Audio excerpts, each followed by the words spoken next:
నమస్కారం ఘంటారావానికి స్వాగతం. ముందుగా ప్రధానాంశాలు. జగన్ పాలనలో అట్టడుగు స్థాయికి ఏపీ బ్రాండ్ వాల్యూ. వ్యాపారవేత్తలపై వేధింపులతో తరలిన 1,00,000 కోట్లకు పైగా పెట్టుబడులు. రాష్ట్రంలో దారుణంగా గ్రామీణ రహదారులు. నిధులు ఇవ్వకుండా రూపురేఖలు మార్చాలని జగన్ ఆదేశం.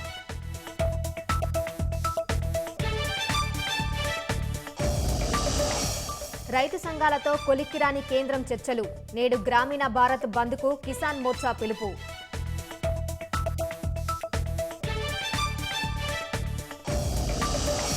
ఢిల్లీలో 11 మంది సజీవ దహనం. రంగుల పరిశ్రమలో అగ్ని ప్రమాదంతో దుర్ఘటన.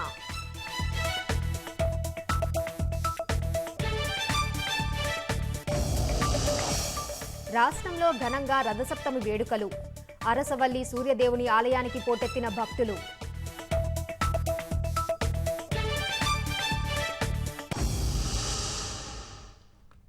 తెలంగాణ పేరు చెబితే ఫార్మా, ఐటీ, తమిళనాడు అంటే ఆటోమొబైల్ పరిశ్రమలు, ఇలా ఒక్కో రాష్ట్రం ఒక్కో తరహా పరిశ్రమలకు ప్రసిద్ధి. ఫార్చ్యూన్ 500 కంపెనీల్లో 400 కర్ణాటకలోనే ఉన్నాయి. మహారాష్ట్ర, గుజరాత్ గురించి ప్రత్యేకంగా చెప్పాల్సిన పనిలేదు. చివరకు బీహార్ సైతం పారిశ్రామికంగా వేగంగా అభివృద్ధి చెందుతోంది. మరి ఆంధ్రప్రదేశ్కు ఏ ప్రత్యేకత ఉంది? పరిశ్రమల్లో అధమ స్థానం, పారిశ్రామికవేత్తల్ని వేధించడంలో మొదటి స్థానం.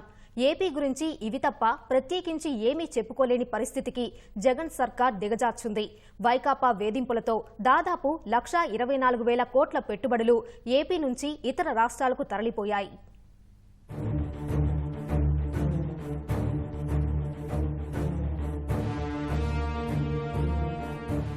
కేంద్ర ప్రభుత్వ రంగ సంస్థైన ఇన్వెస్ట్ ఇండియా దేశంలోని రాష్ట్రాల ప్రత్యేకతలు, పెట్టుబడులకు ఉన్న అవకాశాల్ని వివరించింది. కానీ ఏపీ గురించి ప్రత్యేకంగా ఏం చెప్పాలో తెలియక అతిపెద్ద రాష్ట్రం అంటూ సరిపెట్టింది. ఇది 5 ఏళ్ల జగన్ జమానాలో బలైన ఏపీ బ్రాండ్ వాల్యూ.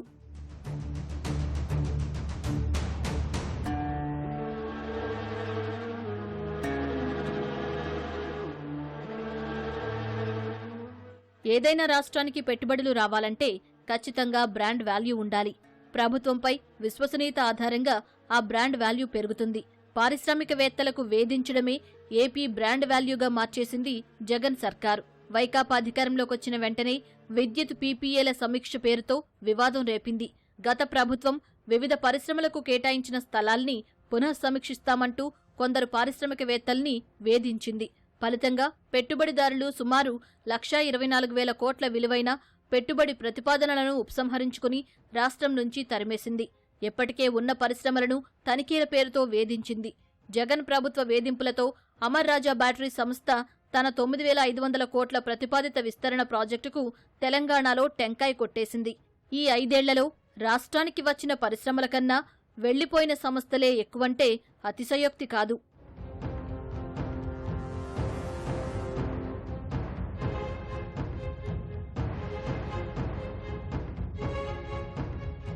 జగన్ మాత్రం పెట్టుబడులు గణనీయంగా రాబట్టామంటూ పెట్టుబడిదారుల సదస్సుల్లో, అసెంబ్లీ సమావేశాల్లో డప్పు వేసుకుంటున్నారు. 2019 జూన్ నుంచి 2022 ఆగస్టు వరకు 46,280 కోట్ల రూపాయల పెట్టుబడులతో 99 భారీ కొత్త పరిశ్రమలు ఏర్పాటయ్యాయని, మరో 55 భారీ పరిశ్రమలు వివిధ దశల్లో ఉన్నాయంటూ అసెంబ్లీలోనే అడ్డగోలు లెక్కలు చెప్పారు. వాస్తవానికి వాటిలో అత్యధికంగా గత ప్రభుత్వ హయాంలో ఒప్పందాలు కుదుర్చుకుని నిర్మాణం ప్రారంభించినవే. కానీ జగన్ సర్కారు మాత్రం ఆ ఘనతనంతటినీ తమ ఖాతాలో వేసుకుంటోంది. గత తెదేపా ప్రభుత్వ హయాంలో ఏటా సగటున 11,994 కోట్ల పెట్టుబడుల చొప్పున వస్తే, వైకాపా సర్కార్ హయాంలో 12,702 కోట్లు వచ్చాయంటూ 2022 సెప్టెంబర్ 20న అసెంబ్లీలో జగన్ వివరించారు. వైకాపా 5 ఏళ్ల పాలనలో 311కు పైగా భారీ పరిశ్రమలు వచ్చాయంటూ 2023-24 వార్షిక బడ్జెట్ ప్రసంగంలో మంత్రి బుగ్గన రాజేంద్రనాథ్ రెడ్డి అసాధారణ లెక్కలు చెప్పుకొచ్చారు. 2022 ఆగస్టు వరకు ఉత్పత్తిలోకి వచ్చిన, నిర్మాణంలో ఉన్న భారీ పరిశ్రమల సంఖ్య 154గా ఉంది. రాష్ట్రానికి పెట్టుబడులతో రావడానికి ఓవైపు పారిశ్రామికవేత్తలు పారిపోతుంటే, మరోవైపు ఎన్ని పరిశ్రమలు ఎలా వచ్చాయనేది అంతుచిక్కని ప్రశ్నలు.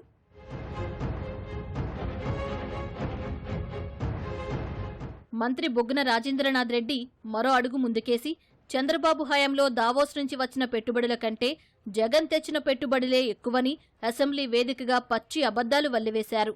వైకాపా ప్రభుత్వం దావోస్లో అదానీ, సిరిడి సాయి, అరబిందో సంస్థలతో 1,26,00,000 కోట్ల పెట్టుబడులకు సంబంధించి ఒప్పందాలు కుదుర్చుకుంది. దావోస్ వెళ్లి దేశీయ కంపెనీలతో ఒప్పందాలు కుదుర్చుకోవడంపై అప్పట్లో తీవ్ర విమర్శలు వెల్లువెత్తాయి. పెట్టుబడుల కోసం వివిధ ప్రాంతాల్లో నిర్వహించిన 15 అవుట్రీచ్ల్లో పాల్గొన్నా రాష్ట్రానికి పెట్టుబడులు తేవడంలో జగన్ ప్రభుత్వం విఫలమైంది.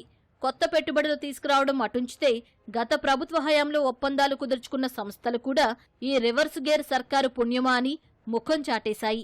Adani, APP, Fortune, 500 company Franklin Templeton, Lulu group, Amar Raja బ్యాటరీస్తో పాటు పలు సంస్థలు 1,24,000 కోట్ల విలువైన పెట్టుబడుల ప్రతిపాదనలను ఉపసంహరించుకున్నాయి.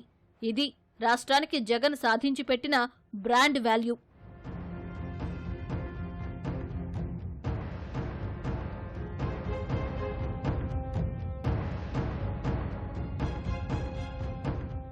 పెట్టుబడుల ఆకర్షణలో రాష్ట్రానికి ఉన్న ప్రత్యేకత ఏంటో గుర్తించడం ఇన్వెస్ట్ ఇండియాకు సాధ్యం కాలేదు. కానీ పునరుత్పాదక ఇంధన రంగంలో రాష్ట్రానికి ప్రత్యేక గుర్తింపు వస్తుందంటూ జగన్ ప్రభుత్వం చెబుతోంది. విద్యుత్ ఎగుమతి విధానం కింద రాష్ట్రానికి ఎలాంటి ఆదాయం తెచ్చిపెట్టని, ఉపాధికి అవకాశం లేని పునరుత్పాదక ప్రాజెక్టులు తెచ్చి ఉపయోగం ఏంటి అన్న ప్రశ్నలు ఉత్పన్నమవుతున్నాయి. ఇక్కడ ఉత్పత్తి చేసిన విద్యుత్తును సంస్థలు వేరే రాష్ట్రాల్లో అమ్ముకుంటాయి. ఇలాంటి ప్రాజెక్టులు రావడం వల్ల రాష్ట్రానికి ఎలాంటి ఉపయోగమూ ఉండదు. అలాంటి ప్రాజెక్టులకు ప్రభుత్వం వేలాది ఎకరాల విలువైన భూములు కట్టబెడుతున్నారు. ఈ ప్రాజెక్టుల ద్వారా విదేశీ పెట్టుబడులు వెల్లువలా వస్తే పోనీలే అని సరిపెట్టుకోవచ్చు. పీపీఏల సమీక్ష పేరుతో ప్రభుత్వం విద్యుత్ సంస్థలను వేధింపులకు గురిచేసిన కారణంగా ఆ ప్రభావంతో బయటి ప్రాంతాల నుంచి పెట్టుబడులు పెట్టడానికి ఎవరూ పెద్దగా ఆసక్తి చూపడం లేదు.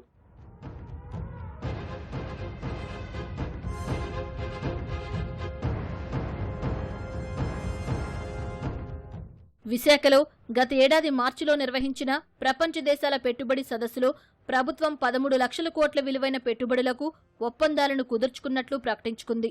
అందులో ఇంధన రంగానికి సంబంధించినవే 9.05 లక్షల కోట్లు, పరిశ్రమల శాఖ పరిధిలో 3.38 లక్షల కోట్లు, వ్యవసాయ రంగంలో 3,435 కోట్లు, ఐటీ రంగంలో 41,748 కోట్లు, పశుసంవర్ధక శాఖలో 1,020 కోట్ల పెట్టుబడి ప్రతిపాదనలు వచ్చాయి.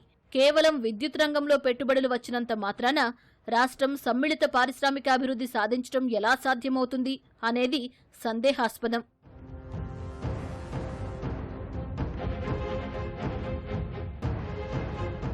తెలంగాణ లైఫ్ సైన్స్ క్యాపిటల్గా ప్రత్యేక గుర్తింపు పొందడంతో పాటు ఐటీ హబ్గాను అంతర్జాతీయంగా గుర్తింపు సాధించింది. అక్కడి ప్రభుత్వాలు తీసుకున్న చర్యలతో ఫార్మా, ఐటీ రంగాల్లో పెట్టుబడిదారులు ఆ రాష్ట్రాన్నే పెట్టుబడులకు గమ్యస్థానంగా ఎంచుకుంటున్నాయి. అది తెలంగాణ సాధించిన బ్రాండ్ వాల్యూ. చివరకు ఈశాన్య రాష్ట్రమైన అరుణాచల్ ప్రదేశ్ కూడా జల విద్యుత్ ఉత్పత్తి రంగంలో గుర్తింపు సాధించింది.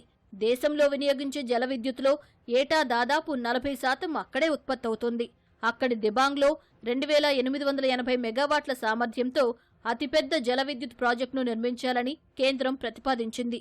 విస్తీర్ణంలో 5వ స్థానంలో ఉన్న ఏపీకి మాత్రం పెట్టుబడులు రావడం కలగా మారింది. పెట్టుబడుల ఆకర్షణలో ఇతర రాష్ట్రాలతో పోటీ పడలేక, ప్రత్యేక గుర్తింపు సాధించలేక చతికిలబడిపోయింది.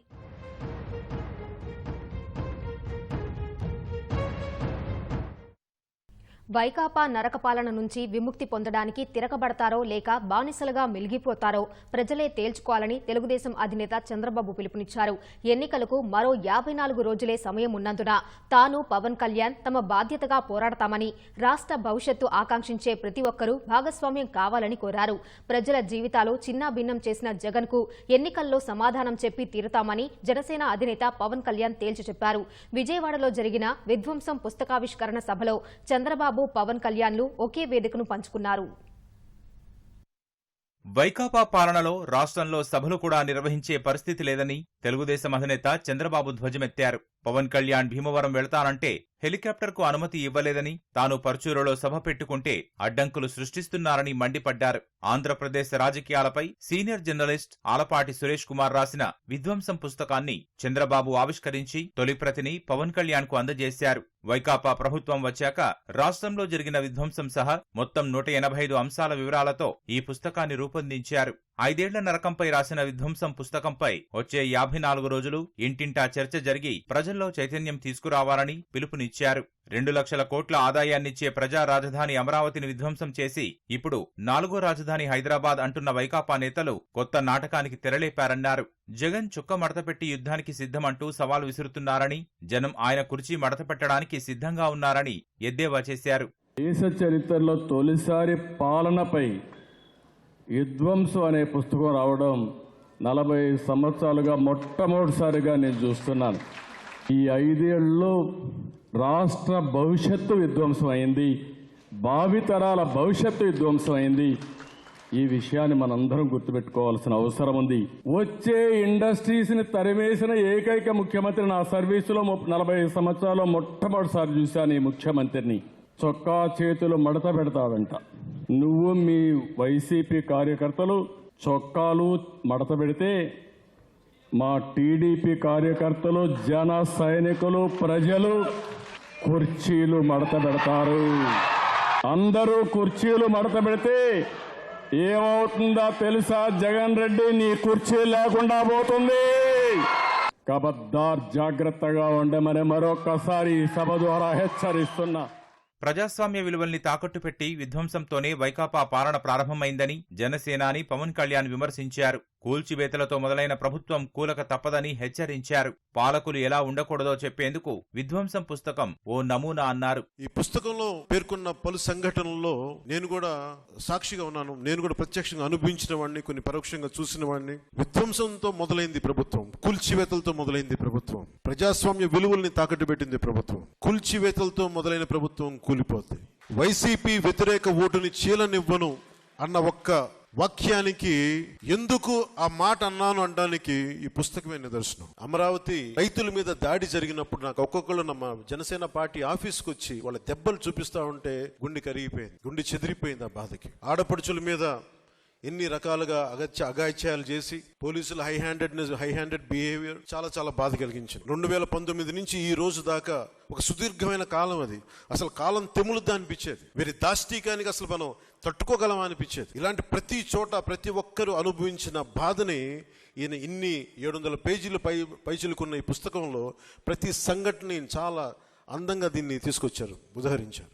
జగన్ కు ముఖ్యమంత్రి పదవి పోయాక విధ్వంసం పుస్తకం చదివితే తానెన్ని పాపాలు చేశాడో గ్రహిస్తాడని సిపిఐ రాష్ట్ర కార్యదర్శి రామకృష్ణ విమర్శించారు. జగన్ అధికారాన్ని నిలుపుకోవడమే పరమావధిగా పాలన సాగిస్తున్నారని విధ్వంసం పుస్తక రచయిత ఆలపాటి సురేష్ కుమార్ ధ్వజమెత్తారు. జగన్ విధ్వంసకాండకు సందర్భాలు జోడించి పుస్తకంలో వివరించినట్లు చెప్పారు. వైఎస్ జగన్మోహన్ రెడ్డి నాయకత్వంలోని వైసీపీ ప్రభుత్వం అధికారం పరమావధిగా, ఆ అధికారం నిలుపుకోవడం అంతిమ లక్ష్యంగా సాగుతూ వచ్చిన పాలనది. ఈ పాలనలో ప్రకృతి వనరుల దోపిడీకి అడ్డుకట్ట అన్నది లేకుండా పోయింది. పాలకులలో జవాబుదారీతనం అన్నది కలికానికి కూడా దొరకకుండా పోయింది. ఈ తరహా అరాచక పాలనను ప్రశ్నించిన ప్రతిపక్షాలకు అనునిత్యం సంకెళ్లు తప్పలేదు. ప్రశ్నించిన పాపానికి కటకటాల వెనక్కి వెళ్ళడం అంటే మనం ఏ రకమైన పాలనలో ఉన్నట్లు. పాలనా యంత్రాంగంలో భాగమైన ప్రతి వ్యవస్థను ఈ ప్రభుత్వం ధ్వంసం చేసింది.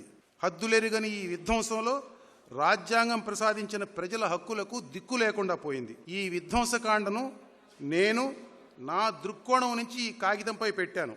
అమరావతి మహిళా రైతులకు విధ్వంసం పుస్తకాన్ని రచయిత అంకితమిచ్చారు. ఉమ్మడి అనంతపురం జిల్లాలో విద్యుత్ కోతలతో రైతులు అల్లాడిపోతున్నారు. ఇప్పటికే కరువు వల్ల తీవ్రంగా నష్టపోయిన రైతన్నలకు గోరు చుట్టు మీద రోకలిపోటుల విద్యుత్ కోతలు మరింత కుంగదీస్తున్నాయి. 2019 ఎన్నికలకు ముందు ప్రతిపక్ష నేతగా ఉన్న జగన్ అధికారంలోకి వస్తే నిరంతరాయంగా 9 గంటల ఉచిత విద్యుత్ ఇస్తానని హామీ ఇచ్చారని, ఇప్పుడు 6 గంటలు కూడా కరెంటు రావడం లేదని రైతులు వాపోయారు. గత 3 నెలలుగా విద్యుత్ సరఫరా హెచ్చుతగ్గులతో మోటార్లు కాలిపోయి వేల రూపాయల నష్టపోయామని రైతులు వాపోయారు. 9 గంటల కరెంట్ అన్నారు కానీ 6 గంటల కరెంట్ కూడా సరిగ్గా ఇవ్వడం లేదు. ఏదో అదే 6 గంటలైనా సక్రమంగా ఇస్తే, కంటిన్యూ ఇస్తే రైతులకి ఏమైనా బాగుంటుందని కోరుకుంటున్నాము. కానీ ఎవరు పట్టించుకునే నాతలే కరువైనారు. ఈ కరెంట్ ఆఫీసులకు వెళ్ళి ఎక్కడ వెళ్ళినా ఫోన్లు చేసినా అందుబాటులోకి రావడం లేదు. ఇక్కడ కరెంట్ ఆఫీసులు ఫోన్ చేస్తే కూడా ఎల్ఆర్ అంటారు. ఎల్ఆర్ అయిన తర్వాత మళ్ళీ ఏం కరెంట్ రాలేదని ఫోన్ చేస్తే మాకే అందుబాటులో ఫోన్ లిఫ్ట్ కావడం లేదు. మీరు ఎప్పుడు ఇస్తున్నారో ఎప్పుడు పోతున్నారో అని మేము అడిగితే మా ఆఫీస్లో ఉండే చెప్తున్నాం కానీ మేము పైనుంచి తెచ్చేవాళ్ళ ఏమన్నా కరెంట్ వ్యవస్థ ఇట్లుంది. మడి ఎప్పుడు మధ్యలో రాత్రి గడిచేది. రాత్రి మేము అక్కడ పోయి పడిగాపులు కాసుకుంటూ ఉంటే పురుగా పుట్ర అనేది ఏం లేకుంటే రాత్రి సమయాల్లో కూడా ఫోన్ చేసే పోతాడు, కరెంట్ వాళ్ళు లిఫ్ట్ చేయడం లేదు. కానీ రైతు పరిస్థితి చాలా దర్యాయం తయారైంది. ఉంటేనే మాకు గ్రామాల్లో నీళ్లు కానీ వచ్చేది, వాడుకునే నీళ్ళు రావాలన్నా తాగునీళ్ళు రావాలన్నా కరెక్ట్గా సక్రమంగా లేదు. పల్లె రోడ్లు గొల్లుమంటున్నాయి. 4.5 ఏళ్లుగా పట్టించుకొని పాపానికి గుంతలమయమయ్యాయి. అధ్వానంగా మారిన రోడ్లపై ప్రజలు నరకం అనుభవిస్తున్నారు.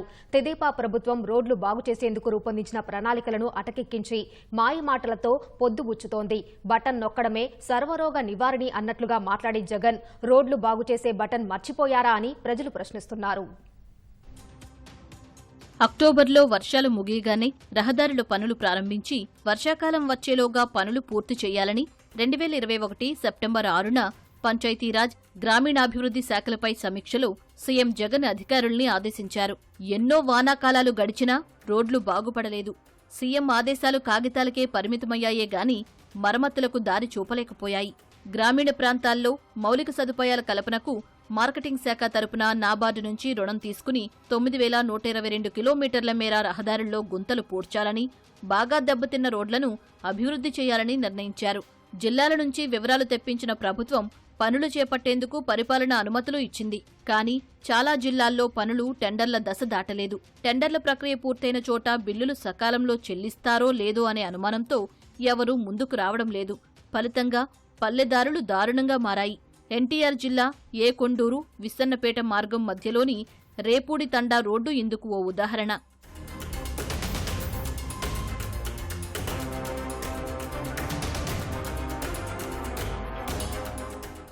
ఏం వెళ్ళినా కనుక అసలు మొత్తం పగిలిపోయేటట్టు అయ్యేటట్టు ఉన్నాయి. మొన్న ఒకసారి అయితే వ్యాన్ ఇక్కడ పడిపోయేది, స్కూల్ వ్యాన్ కూడా ఈ బ్రిడ్జికి. అయినా కూడా అది అధికారులు ఎవరు పట్టించుకోవట్లే. ఎన్నోసార్లు చెప్పి చూసి అడుగడుగున గుంతలే, ఎక్కడ చూసినా గుంతలే. కానీ ఏ అధికారి కూడా కనీసం దానికి పెంచర్ లేయడం కూడా లేదు. ఆ ఆటోలు కానీ బస్సులు కానీ వెళ్తే గంట వెళ్ళే జర్నీకి 2-3 గంటలు అవుతుంది. ప్రమాదాలు అయితే చాలా జరుగుతున్నాయి సార్. ఒకసారి నేనే పడిపోయాము. ఈ గత 4.5 సంవత్సరాల పాలన నుంచి ఈ రోడ్డు అధ్వానంగానే ఉంది. మొన్న మా పాపకు కడుపులో నొప్పి వస్తే హాస్పిటల్కి తీసుకెళ్దామంటే ఇక్కడ నుంచి ఖమ్మంపాటు వెళ్ళడానికి దాదాపు 45 నిమిషాలు పట్టింది. ఇదే రోడ్డు బాగుంటే 10 నిమిషాల్లో జర్నీ చేసుకునే జర్నీ 45 నిమిషాలు పట్టింది. రోడ్లను మొత్తం ఆగిపోయినండి. మొత్తం మేము ఒక సైకిల్ దొక్కోవాలన్నా, బండ్లు రావాలన్నా, ఈ ఆటోలు రావాలన్నా మొత్తం యాతన అయిపోతుంది. కొద్దిగా రోడ్డు బాగా చేపించమన్నట్టు. రోడ్లు ఎక్కడ చూసినా దారిలో సుఖం నడిచే పని లేదు. అట్ట ఉంది రోడ్లు. రోడ్లు మొత్తం గోతులు, మనుషులు కూడా నడిచే పని లేదు. ఆటోలు గుల్లైపోతున్నాయండి ఇక్కడ. దీన్ని కదిలించిన వాడు లేడు, గుప్పెడు మట్టి వేసిన వాడు లేడు, కనీసం ఒక రాయి కూడా వేసిన వాడు లేరు. ఇది కూడా గవర్నమెంట్ వేసింది కాదు, లారీ వాళ్ళు వేసుకున్నారు. ఇది అంటే వాళ్ళకి పోవటానికి.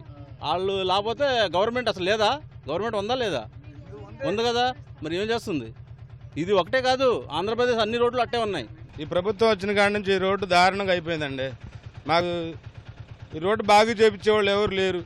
ఈ ప్రభుత్వం అనవసరం అండి. ఈ ప్రభుత్వం చంద్రబాబు నాయుడు గారు ఉంటే నిధులు కేటాయించి రోడ్డు వేయించేవాళ్ళు. కాలేదండి, అసలు బాగా ఇబ్బందిగా ఉంది. అసలు బాగా టైర్లు పోతున్నాయి, బాగా ఇబ్బంది అవుతుంది. మాకు ఎవరు రోడ్లు పోయిట్లా, అలాగే నిదానంగా వెళ్తున్నాం. యాక్సిడెంట్లు కూడా బళ్ళు తిరగబడిపోవటం, టైర్లు పోవటం అలా జరుగుతుందండి. తెలుగుదేశం ప్రభుత్వ హయాంలో దాదాపు 25,000 కిలోమీటర్ల సిమెంట్ రహదారులు నిర్మించి రికార్డు సృష్టించారు. జాతీయ గ్రామీణ ఉపాధి హామీ పథకం మెటీరియల్ నిధులను సద్వినియోగం చేసుకుని ప్రతి వీధిలోనూ సిమెంట్ రోడ్లు నిర్మించింది. అయితే ఈ మెటీరియల్ నిధులను కూడా పూర్తిగా కొత్త భవన నిర్మాణాలకే కేటాయించిన జగన్ సర్కార్ 5 ఏళ్లలో వాటిలోనూ సగం కూడా పూర్తి చేయలేదు. పైగా గ్రామీణ రహదారుల అభివృద్ధికి పంచాయతీల భాగస్వామ్యంతో గత ప్రభుత్వం చేపట్టిన ప్రత్యేక అభివృద్ధి నిధి ఎస్డీఎఫ్కి జగన్ ప్రభుత్వం మంగళం పాడింది. 2000 వరకు జనాభా కలిగిన గ్రామాల్లో రహదారుల అభివృద్ధికయ్యే అంచనా వ్యయంలో పంచాయతీలు 10% నిధులు సమకూర్చితే ప్రభుత్వం మిగిలిన 90% నిధులిచ్చేది. 2000 నుంచి 7000 లోపు జనాభా కలిగిన గ్రామాలకు 70%, 7000కు మించిన గ్రామాల్లో రోడ్ల పనులకు అంచనా విలువలో 50% నిధులను రాష్ట్ర ప్రభుత్వమే సమకూర్చేది. గ్రామీణ రహదారులకు బాటలు వేసే ఈ కార్యక్రమాన్ని జగన్ సర్కారు అటకెక్కించింది. పైగా గత ప్రభుత్వ హయాంలో చేసిన పనులకు సంబంధించిన సుమారు 600 కోట్ల బిల్లులను పెండింగ్లో పెట్టింది. దీంతో గుత్తేదారులు పనులంటేనే పారిపోయే పరిస్థితి ఏర్పడింది.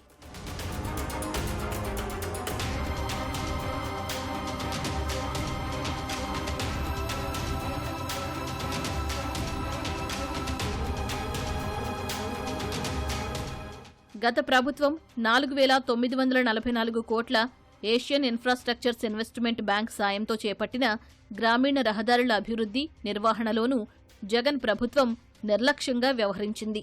దీని కింద 6,534 కిలోమీటర్ల పొడవైన 3,387 రహదారులను అభివృద్ధి చేయాలన్నది ప్రణాళిక. ఇందులో ఏఐఐబి రుణం 3,460 కోట్లు, రాష్ట్ర ప్రభుత్వ వాటా 1,483 కోట్లు. 2019 ఏప్రిల్లో మొత్తం పనులు ప్రారంభించి 2023 అక్టోబర్లో పూర్తి చేయాలన్నది ఒప్పందం.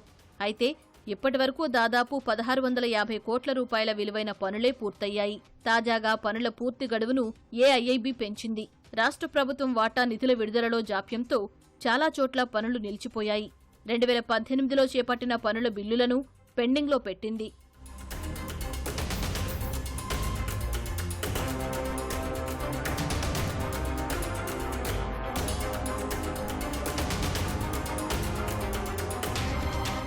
గ్రామాల్లో రహదారుల పునర్నిర్మాణానికి బడ్జెట్లో నిధులు కేటాయించే పద్ధతికి వైకాపా సర్కారు మంగళం పాడింది.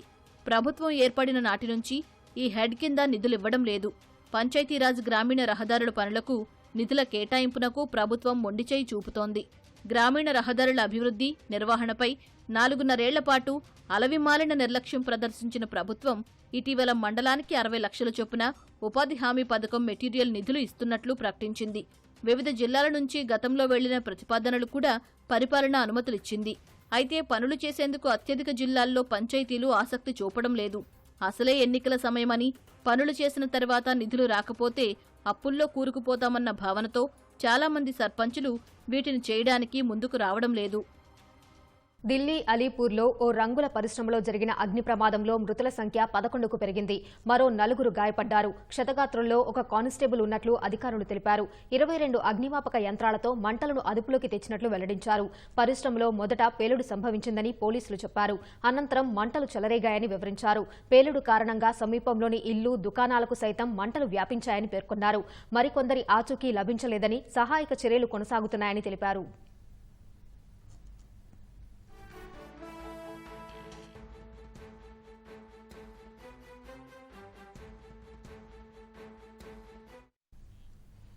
రైతు సంఘాలతో కేంద్రం జరిపిన 3వ విడత చర్చలు అర్ధరాత్రి తర్వాత ముగిశాయి. డిమాండ్లపై ఏకాభిప్రాయం సాధించడానికి మరోసారి సమావేశం కావాలని ఇరు వర్గాలు నిర్ణయించారని కేంద్ర వ్యవసాయ శాఖ మంత్రి అర్జున్ ముండా తెలిపారు. రైతు సంఘాలతో చర్చలు సానుకూలంగానే సాగాయని చెప్పారు. ఈ నెల 18న సాయంత్రం 6 గంటలకు 4వ విడత చర్చలు ఉంటాయని వెల్లడించారు. ఢిల్లీ వైపునకు వెళ్లకుండా పంజాబ్, హర్యానా సరిహద్దుల వద్ద నిరసన కొనసాగిస్తామని రైతు సంఘం నాయకులు తెలిపారు. కేంద్రం రైతు సంఘాల నాయకులతో జరిపిన చర్చల్లో పంజాబ్ ముఖ్యమంత్రి భగవంత్ మాన్ కూడా పాల్గొన్నారు. ఇరుపక్షాలు ఒక్కో అంశంపై సవివరంగా చర్చించుకున్నాయని పంజాబ్ సీఎం భగవంత్ మాన్ తెలిపారు. పలు అంశాలపై ఏకాభిప్రాయం కుదిరిందని చెప్పారు. మరోవైపు ఢిల్లీ చలో ఆందోళనకు మద్దతుగా ఇవాళ గ్రామీణ భారత్ బంద్కు సంయుక్త కిసాన్ మోర్చా పిలుపునిచ్చింది. దీనికి పలు పార్టీలు, సంఘాలు మద్దతు ప్రకటించాయి. బంద్ నేపథ్యంలో నోయిడాలో 144 సెక్షన్ విధించారు. అమెరికాలో భారతీయ విద్యార్థులపై జరుగుతున్న దాడులను శ్వేతసౌధం ఖండించింది. వీటిని అడ్డుకునేందుకు అధ్యక్షుడు బైడెన్ యంత్రాంగం సాయశక్తులా పనిచేస్తోందని ఓ ప్రకటనలో వెల్లడించింది. ఇటీవల అమెరికాలో వివిధ ప్రాంతాల్లో 4 భారతీయ అమెరికన్ విద్యార్థులు మరణించారు. విద్యార్థుల భద్రతకు ప్రత్యేక చర్యలు తీసుకోవాలని డిమాండ్లు పెరుగుతున్న నేపథ్యంలో శ్వేతసౌధం స్పందించింది. జాతి, లింగం, మతం లేదా మరే ఇతర అంశాల ఆధారంగా హింసను ఉపేక్షించేది లేదని శ్వేతసౌధం ప్రతినిధి జాన్ కిర్బీ అన్నారు. అమెరికాలో ఇది ఏమాత్రం ఆమోదయోగ్యం కాదని తెలిపారు. అటువంటి దాడులను అడ్డుకోవడానికి రాష్ట్ర, స్థానిక అధికారులతో కలిసి తాము చేయగలిగినంతా చేస్తున్నామని పేర్కొన్నారు. అధ్యక్షుడితో పాటు ఆయన యంత్రాంగం దీనిపై చాలా కష్టపడి పనిచేస్తోందని కిర్బీ తెలిపారు. ప్రపంచంలోనే 3వ అతిపెద్ద ఆర్థిక వ్యవస్థగా ఉన్న జపాన్ 4వ స్థానానికి దిగజారింది. 3వ అతిపెద్ద ఆర్థిక వ్యవస్థగా జర్మనీ ఆవిర్భవించింది. గతేడాది జపాన్ జీడీపీ మొత్తం $4.2 ట్రిలియన్ కాగా జర్మనీ జీడీపీ $4.4 ట్రిలియన్ నమోదైంది.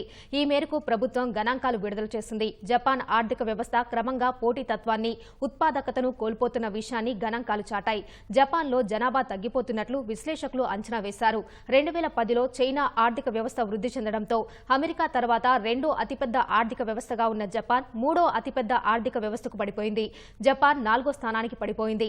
అంతర్జాతీయ ద్రవ్యనిధి IMF గతంలోనే అంచనా వేసింది.